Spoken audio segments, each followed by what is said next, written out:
All right, they go Inky and going in with them. And guess what? This is where y'all find the debates that y'all didn't see either. Here you go, Jabari taking on 3 Hebrew Israelites.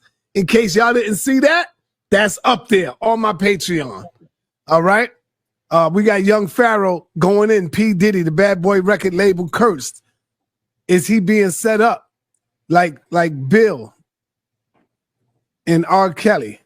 Okay, I'm just showing y'all what we got up here. It's a lot of material up here, y'all. All right, this is my Patreon channel, and it's only $5 a month. And all the new debates will be up here. All the new stuff will be over here. I will also be going live on my Patreon when I know that it'd probably be a little controversial. Remember when I did that interview with Cynthia G? It's right here, y'all. Cynthia G. That interview was 2 hours and 30 minutes long. Cynthia G. Sarnetta goes one-on-one with Cynthia G. That's up there. Sarah Sukaseti and Sabir. That's their debate, part 2. And I can load up and go for more. Wait, stop 1 second, King.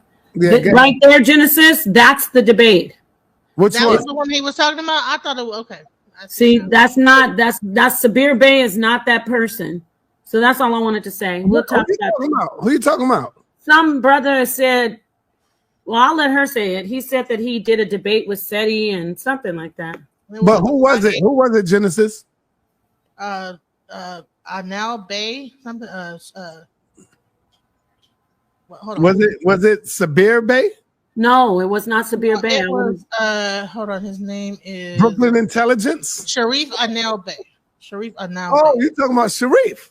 Brother, did you have a debate with him and Sonetta? No, they never debated. Sharif debated Reggie. Brothers, he must have got it mixed up. But yeah. Sharif debated Brother Reggie. That was Reggie's first debate. Oh, okay. That was okay. Yeah, and shout out to the brother. I'm not dissing him or anything. I was just trying to make it clear. You know.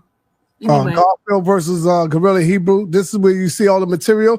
Oh man, Daniel Olive versus Battle Truth. The virgin birth. They did this too. The virgin birth. Did Jesus die for everybody or their sins? That's right there.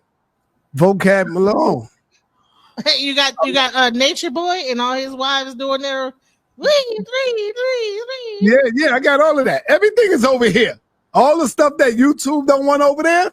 When we bust this pinata. Yeah. Sorry, go ahead. All right. So as you can see, all the stuff is over here in case y'all looking for me. Can y'all drop the link? All right, drop the link to the Patreon. That's what my brother's asking. Let me get the link, y'all. Let me drop the link to the Patreon page so that y'all can go ahead. First, let me finish showing y'all all the wealth over here. You know you're not going to be able to show everything. You have so much on here. No, I ain't going to show everything. You got to pay for it. You got to pay for right here, King. You can't show everything on here. I got you. I know. I'm just going to keep going down the line. Right here. I got all the stuff over here. And all the polites, even though y'all probably say polite, I got all that over here, y'all. All of that is over here. Yeah, where that's at? Right there. You just right there. No, you had it. Right. Go up right there. Oh, yeah. I got all of it over here. Hey, shout out to General SETI, by the way. Yeah. Shout out to SETI. I love that brother, man. Hey. Look at this one. Hey, son. A lot of people. All right. You good, Griffin? Yeah, I'm good. Thank you, Sir. Thank you for having me up. Appreciate it, Rod. Thank you. Yeah, appreciate you, bro. Keon, if you want to ask a question, you got to turn on the camera. All right, let's go to our brother, Dr. Reggie. You on the call, brother. Okay, great. Hey, Rod Hayes, we've spoken a few times. Yeah, I know you is, brother. I know you is. All right. Okay. I'm not. I can only ask a question or two. So, the reason why Billy Carson got in trouble is because he was repeating things over and over and over again, particularly things like Christ wasn't crucified, right? And he got in trouble with a source, right? And listen, thanks for coming on this channel so we can vet exactly what you say. And I'm sure Sonetta has a bunch of questions so we could get specific. And we don't want one of those people like Huff coming on and ruining you, right? Or any of us, right? So we're going to have to be a little bit more specific, and we're going to have to mention some sources at some point. So my question is, you made a statement that the Egyptians, that what we call the Egyptians, those are the people of Africa in this particular Nile Valley area, which they call Tawi, right? The two lands. You made a correlation between those groups of people and the Sumer people, who we don't know a whole lot. We only know it through Babylonian and Akkadian sources. So my question, because I don't want to disturb anything, I want Sonetta to ask his questions, right? Hopefully he has good questions. But you have to tell me, right, since you brought in ancient Egypt, right, you're going to have to tell me that the ancient Egyptians or those people identify themselves with gods or with sacred animals, right? And is that similar at all to the paradigm that, out of Africa? Because in my research, they thought differently. They didn't talk about sky gods. They talked about natural elements in Africa, sacred animals or venerated animals in nature, things that they could see, hear, and feel, right? And it has no correlation, and there's no recorded evidence that they ever met the Sumerians or the people that followed until a much, much later period. So their thinking was already developed. So my question is, you're going to have to can you spend a few minutes and tell us what you believe the ancient people of Africa believed, and show me that it's the same that the people out of Africa, that what they believed, and to make a correlation. So I'll stop and I'll listen. I won't interfere. I just want you to talk to me about Africa, which is the birthplace of humanity, right? So we have more than 100,000 years of what we call pre-civilization in Africa. And then we have these other groups of people out of Africa in their thoughts. So tell me what you know about what the people of Africa in the Nile Valley that we call ancient Egypt believed. And I'll mute my mic and I'll turn off my screen and listen. Well, first of all, the Egyptians' beliefs evolved over a long period of time, right? America's only 200 years old. When we look at the evolution of the ideologies in America, then we should understand the evolution of the ideologies that took place in Kim. The sacred animals is the totem system, right? Then you have the ones who was from the royal families, which was your hierarchy. But they have pre-dynastic civilizations that they don't talk about that go back even further, right? So I didn't make a correlation. Sonetta asked me a question about the relation between the Egyptians and the Sumerians. And I told him I believe that based on what Tahuti say in the Emerald Tablets, or what Thoth say in the Emerald Tablets, that they went over there and set up an observatory to keep an eye on the laboratory experiments and different things that was going on in Sumer that evolved into Babylon and Akkadian and all of that stuff. So they got different beliefs. Even in Africa, from tribe to tribe, you got different belief systems. You got different tribal structures and setups of how the rulership is passed and how the wealth is passed. But you have a common undertone in Africa called the holy drama. We knew it as the Syrian resurrection story. This story is told by the Dogon and by several different Bantu tribes that's not in Kemet, that's in Western and Southwestern Africa, right? So the belief systems vary around the world throughout history, and what they perceiving is how they telling their story. Everybody not telling the same story. They telling the story that they see. 10 people can be at a murder scene and they all gonna tell the same story. The only thing they gonna agree on is the murder. All right, all right. Let me move on to the next brother. First, let me ask you, can you explain more about the connection between the ISIS, and the Immaculate Conception story? Right, that's the story of Heru and Kemet. Mm-hmm. Right, and this is also what they call the Inanna story in what we call the Middle East, right? But the Anunnaki story is kind of different from the Egyptian story. They're not the same. But the Egyptian story is the go-to for the Immaculate Conception because it's one of the most comprehensive descriptions of how she was able to produce Heru from the seed of Osiris when he was no longer physically present. Right. And there's also other Immaculate Conception stories is written by, I think my man's name was Kersey Graves, 16 Crucified Saviors. Mm-hmm. Right. So it's not an original story, but the most comprehensive that goes into it. And it's also part of the holy drama. Okay. Let me get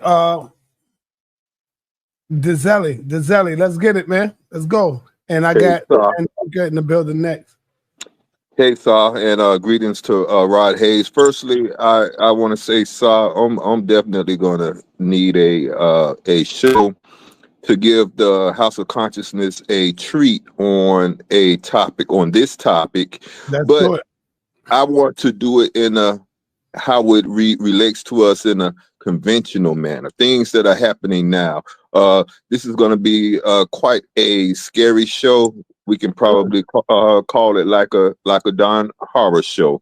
But yeah, I'm definitely going to want to link up with you so that I can get that out to the people so they can start worrying about whether Jesus wore briefs or boxers. But the question that I want to ask the brother Rod Hayes, and I said greetings to him, I want to ask him, with the information that you're bringing forth concerning the Anunnaki, have you ever considered how it affects the history of, let's say, humanity as far as religion goes? So if we're following you and you are bringing information that a group of beings, came to this planet in the in ancient times, have you ever put it together that these beings are probably responsible for many things that many people follow? We used to wonder why people had to make sacrifices to God or whomever, sacrifices of food. And you would be wondering, what does God want with food? What does God want a roasted calf for?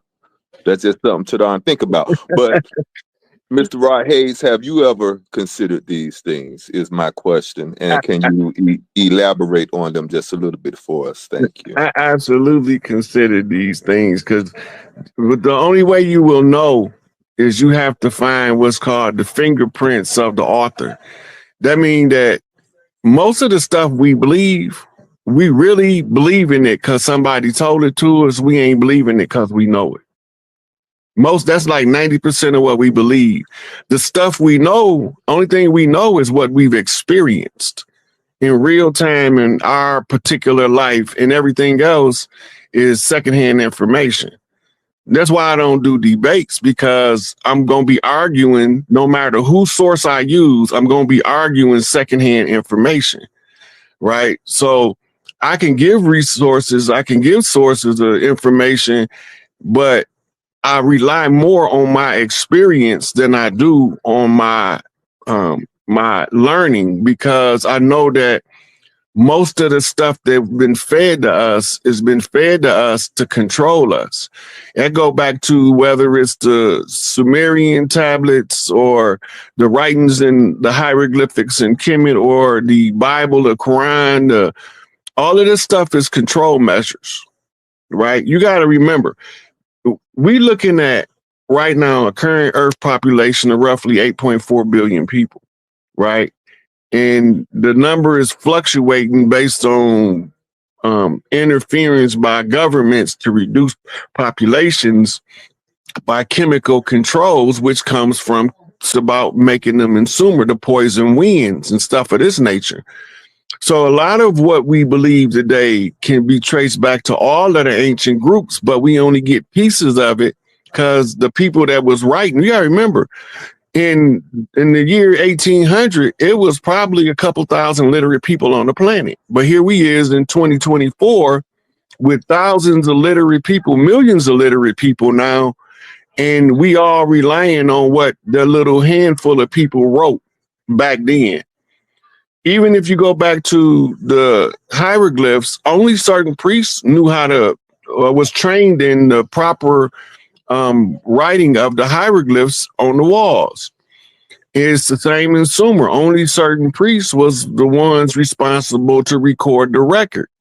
So how do you know what they recorded? They didn't record everything, just like our historians don't record everything. Nobody can record everything unless we have a continuous three-dimensional panoramic film running while we live it. Otherwise, it's stuff that happened in your life you don't even remember until somebody say, you remember that time? And then you're like, oh yeah, I remember.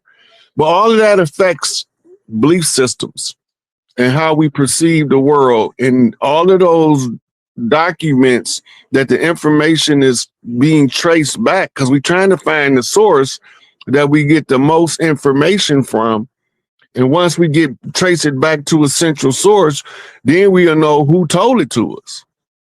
Right. And sometimes we don't come back to a source. We come back to this book is attributed to this author, and we don't even know if the author lived. Just like your biblical Matthew, Mark, Luke, and John. All of those at the beginning and the introduction, they tell you this book is attributed to. That means they don't know if they wrote it or not, but this is who they're going to get a credit to. All right. All right. Mandinka Mali, you are on the call. All right. Peace and blessings, man, for old times. Go ahead, brother. Peace to the panel. Let me get straight to the question then. Good Lord. Brother. All right, Yeah, go in. I don't know what to do. You know, I don't know. Anyway, peace and blessings to the panel, man. Shout out to my cousin. Hey, Rod Hayes. That's one of my cousins from. Hey, he's from Jackson, Mississippi. So he know where his people come from. You know, this is why I understand why he don't get the Africa connection. That's for another time in another place. Our people come from Mali, Mandinka. So you trying to do some more other stuff I heard you talking about. But that's for another time and another day, sir.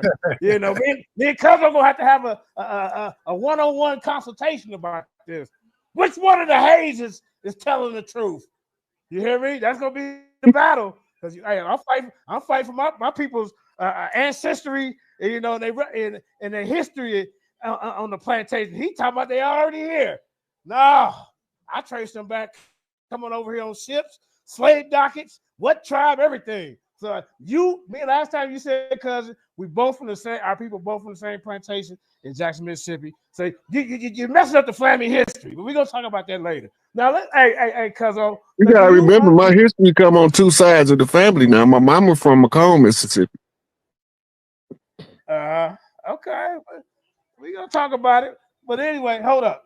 I got my war chief peeking around. Peace out to 904 in the building, sign on the TV. Now, cousin, about 3-4 years ago, you know, I came on here with this type of information. I was talking about the Pyramid Wars, Sumerian tablets, Emerald tablets. They laughed me off the goddamn stage. Jabari and Sarnetta laughed me off the stage. See, I was ahead of my time. They weren't ready for this type of deep information. I'm glad one of my family members bringing it out. You know what I'm saying? So can you go into like, see, really the Sumerian and Egyptian history is connected, ladies and gentlemen. This Giza plateau was where the Pyramid Wars took place. See the pyramid. That's a space. That's a space. Okay, man. Goddamn. All right, because I'm bringing it out, man.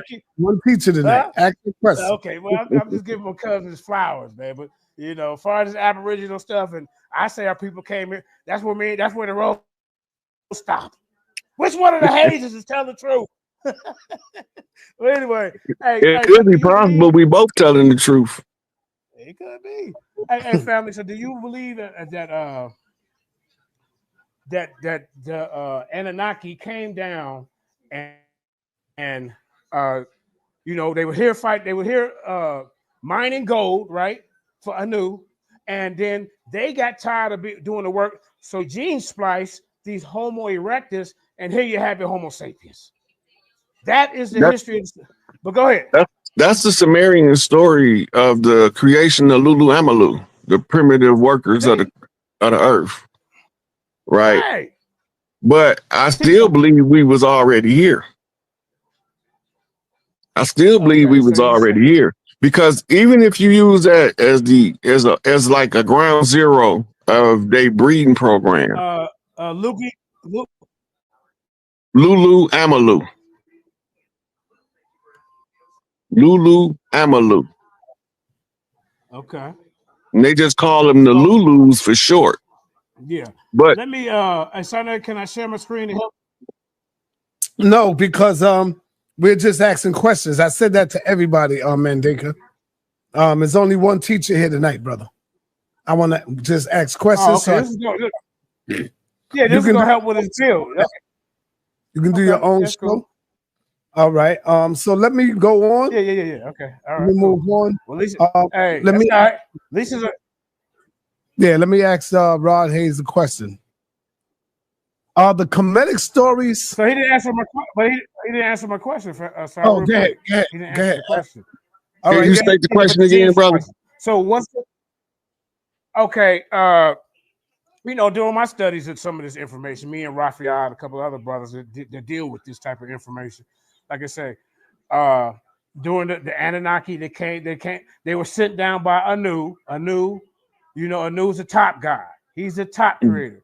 Then he sent them down to mine for gold, because they want to take gold back to their atmosphere, because their atmosphere is messed up and the gold helps replenish their atmosphere. This is why they came here, right? So Anu sent all the other guys down, because Anu the top guy, sent all these guys down here to mine for gold. They got tired of doing that, so they spliced their DNA into Homo erectus, and that's how you get the Homo sapiens. This is what they used to teach. They also actually it's Homo sapiens, which is a different genetic stock than Homo sapien. But yeah, I know what you're talking about. Yeah. So in the evolutionary story, they got what they call the missing links. The missing links are unexplained jumps in the evolutionary process based on the fossil record. Well, first of all, we know they fabricated a lot of fossils and they got caught. We know that. Then Lucy, yeah. Right. So we don't take everything they say about fossil finds to be the 100%, but the missing link is more than just the fossil finds. Right. It is the generic explanation of why did the Neanderthal become Homo erectus? What happened? What made him stand upright? Right. And what made Homo erectus become Homo sapien? Right. These is that they call the missing links. What made the Homo sapien become Cro-Magnon, then Homo sapien sapien? So the explanation that's commonly given is that This betrays the infiltration into the gene pool by foreign genetic manipulation of an outside source. Right. Mhm. So there is a lot of discussion about those missing links still, because they can't put it together until this Anunnaki doctrine came out. When the Anunnaki literature hit, then what got Zechariah and Eric Von Daniken's attention was, this is a clear explanation of the missing links. The sudden jumps in the process of evolution. Right? Because they know that the genome only transforms under slow, gradual change, or a sudden change that's normally triggered by a radioactive exposure of UV rays. Hey, hold up, cuz don't you gotta give them baby food over here. Some of these guys, hey, when I brought it out 5 years ago, they wasn't ready for it. They laughed me off the goddamn on stage. You see what I'm saying? But that's okay, son. My cousin here to straighten it out. The only disagreement I got with it, we're gonna have a battle of the hazes. Who telling the real plantation story? All right. Let me ask you the question, brother Rod. Go ahead. About the women. Damn, what I was gonna ask again. Ask about the women. Are the Kemetic stories real, or would you say this is all just a myth? And can we live in these stories? Can we live out? Can they do good for us in this day and time? The stories of the ancient Kemetic people. It depends on it's depend on anything you use. It depends on how you use it, what you can get from it. Right. If you want to get something from the teachings of Kemet, a good place to start is Muwada Ashby. He out in Florida, and he's the Egyptian yoga teacher, but he's also an Egyptian historian. I know who he is.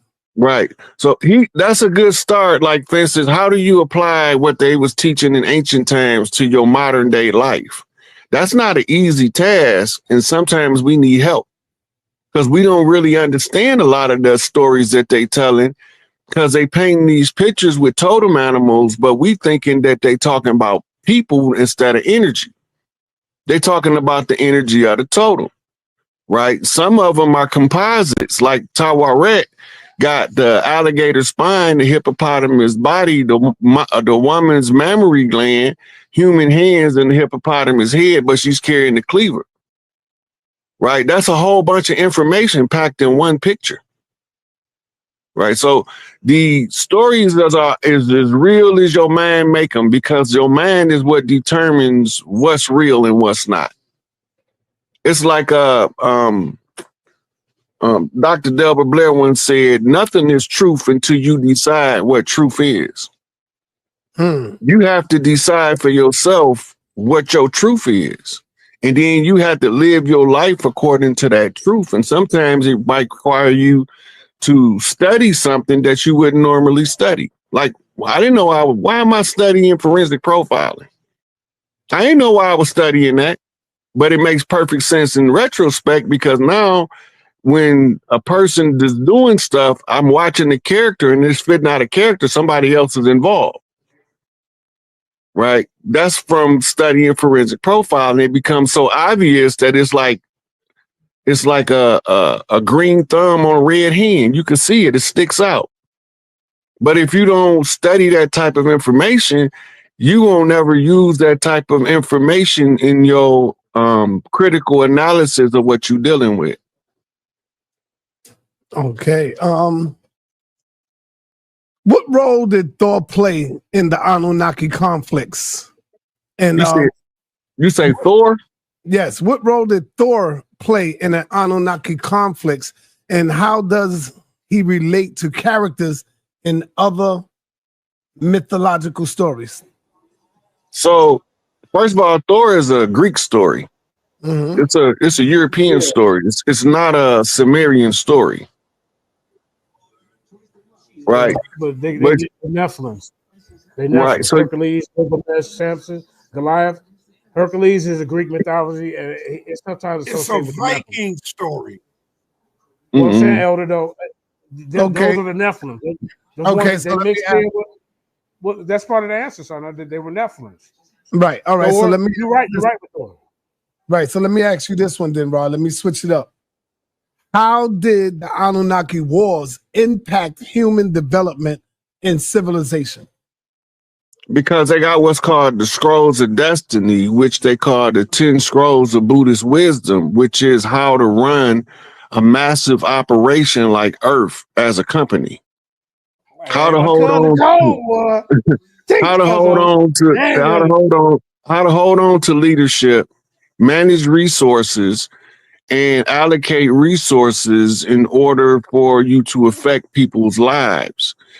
The concept of sociology, we think it's only a couple hundred years old, but it's ancient. Sociology deals with the study of groups.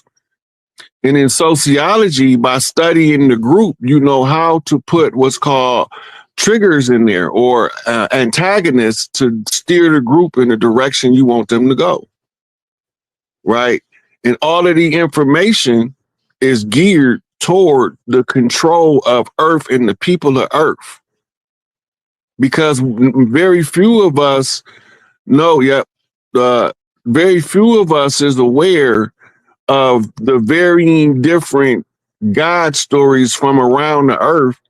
Is all the same story rewritten to fit the local culture. And when they rewrite it to fit the local culture, it changes the expression of what's being done by the so-called gods. All right. All right. I'm gonna get to you guests in a minute. What is the significance of gold to the Anunnaki and how does it relate to human consciousness? So one of the names of them is the Shining Ones, and another name they call them the Golden Ones. And the gold in its monoatomic form, or as they call it in Kemet, couscous, is been used by Anunnaki and Earth priests for thousands of years. But they also found, according to the tablets, that this gold can be used to rebuild the atmosphere of Nibiru because it was being depleted. In other words, they had a hole in the ozone layer. So to patch the hole in the ozone layer, they needed massive amounts of gold that could be reduced to the monoatomic form and put into the atmosphere. Okay. Let me get on over to Nazarene. Ready for that type of, I brought that out 5 years ago, cuz. Let me get to Nazarene Essence. What's up, brother? That scene. Peace, Sock. Peace. That scenes. Go ahead. Peace, brother. Peace. Hey, Rod, Chief Pontiac. I want to salute you, man, and give you your flowers and just let you know I be checking you out, man. And I appreciate it, brother. I appreciate you. Now, my question is this: were the Anunnaki? What up, Nazarene? Shalom, Maki. Keep speaking out of turn, bro.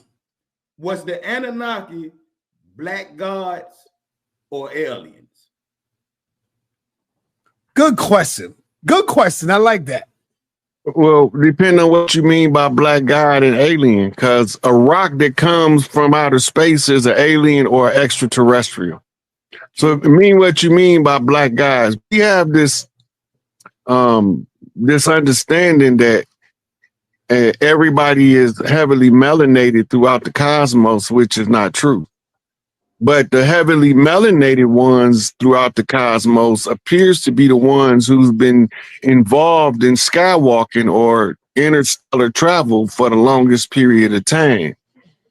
In that their contact with other civilizations has advanced those civilizations to become skywalkers, whether they melanated or less melanated in a skin tone. Right. So it's doing, and then the ones that didn't want to obey the ones that were so-called righteous decided to do what they wanted to do instead of doing what they was told to do. So would you say when we talk about the Council of 12, which is similar to a lot of that particular story from Sumer, the Sumerian story, would you say that Council of 12 is similar to what we say in the Bible, like the Elohim? Like, are the Council of 12, which they say they're the Anunnaki, right? I'm trying to really, in my research and what I study, Mr. Hayes, is that there's so many, like, it's conflated with, there's the Ajiji story conflated with the Anunnaki story, and then it goes into the Bible, like the creation story of the Bible called the Elohim. We would think, okay, that matches the Anunnaki, but then there are also parts of that creation story in the Bible that seems like it's the Ajiji, which is called the fallen, you know, like the story you said about the Enoch. So how do you decipher that? Like, you particularly, when you're talking to somebody who says, well, show me this in the Bible, how do you separate Anunnaki, Ajiji, Elohim? Like, how do you do that? Well, really, the Bible is like potpourri. It's an admixture of Middle Eastern and Egyptian texts put together in Europe to control people. You got to go back to what Constantine said when he created the church, what he was doing. Right? Not what they tell you the church for, what the person that commissioned the church to be created, right, said about why he was creating the church. There's two different paradigms, right? You can't always clearly identify the difference between a Nephilim, fallen one, and a Elohim or Beno Elohim, children of Elohim. You can't always distinguish them in the Bible because even the word God in the Bible is a whole bunch of different words, right? It's not one word throughout the whole Bible that translated as God. They translate different words in different places to be God or Lord according to the narrative they pushing. So you can't always use the Bible as a cohesive reference. One of the things about the Bible is they tell us to worry about the devil. Tell me who the devil killed in the Bible, and I'll wait. And then I can tell you a whole bunch of people that God killed, and I can tell you where he lied at too, because he told Abraham if he found one righteous in Sodom and Gomorrah, he wouldn't destroy it. What did he do? They found Lot there, told him to leave, and blew it all up. Right? That's a bald-faced lie. Five. Okay. Righteous. It wasn't okay. Five. But he got down to one. No, he came down to 5. Started at 50. Came down to 5. Not one. Okay. Who all left? How many people left with Lot when he left Sodom and Gomorrah? 5, but the wife was not righteous. She looked back. So it was only 4. Now you're trying to justify the destruction of Sodom and Gomorrah. I'm trying to tell you the truth. He found 5 people. No, but one looked back. So it was only 4. So the only things he did wrong was look back. Actually, it was 3. Of the 4, one looked back. It was Lot, his wife, and his 2 daughters. That was it. It came from 50 to 5. So, okay, I'm gonna let you have that. Yeah. I'm gonna let you have that, but you still can't justify the lie he told Adam when he say, "The day you eat from that fruit, you're gonna die that day." Because the church gonna tell you, "Oh, the essence, all of the essence in Adam died." No, that's a bald-faced lie. Adam was still living, and they had kids, so that means that he got lied to. Adam died that day. To be separated from God, there's 2 deaths in the Bible. There's the physical death. I know the dogma. I know the dogma. Revelations chapter 20 brings it out about the second death, of which there's no power over, no Holy Ghost power to deliver from the second death. Okay, yeah. He still lied to him because he didn't die that day. He died that day. He became separate from the soul. He wouldn't have had no children if he'd have died that day, because all his children was after that day. Not physically. he died spiritually that It day. don't say that. Spiritually that It day. don't say that. The book don't say if you eat from the tree that day you will spiritually die. It don't say that. It say you gonna die the day you eat from that tree. Thank you, brother. The I book see Rod does be not watching that, say man. that, Thank you, Rod. but the book Thank you, brother. implies it. No, in it don't. other No, it don't. precepts. What implies The it is book you. Y'all always implies it changing the in damn other narrative, man. precepts. Like I say, let the Bible Rod interpret is right, itself. brother.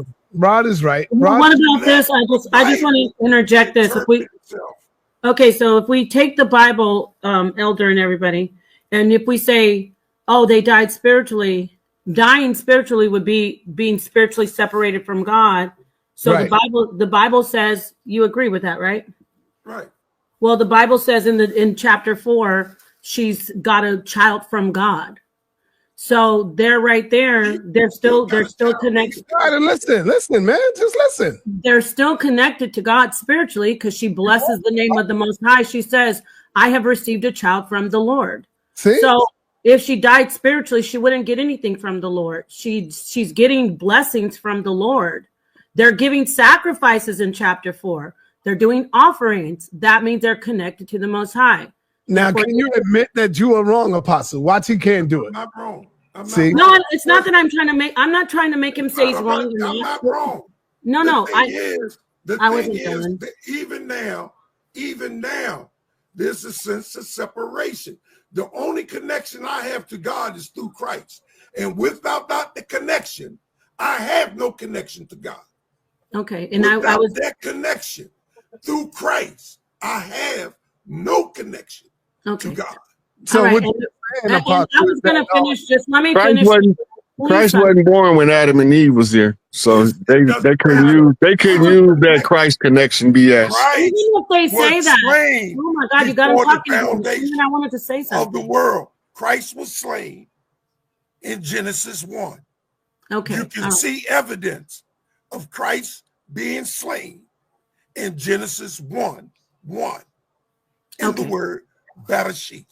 All right. Well, if you say that we were only connected through God through Christ, Christ was a sacrifice in the Bible. In Genesis, they do. I'm going to go back to the Bible. We said we're using the Bible. We're eisegeting right now, all of us. We look at the actual text.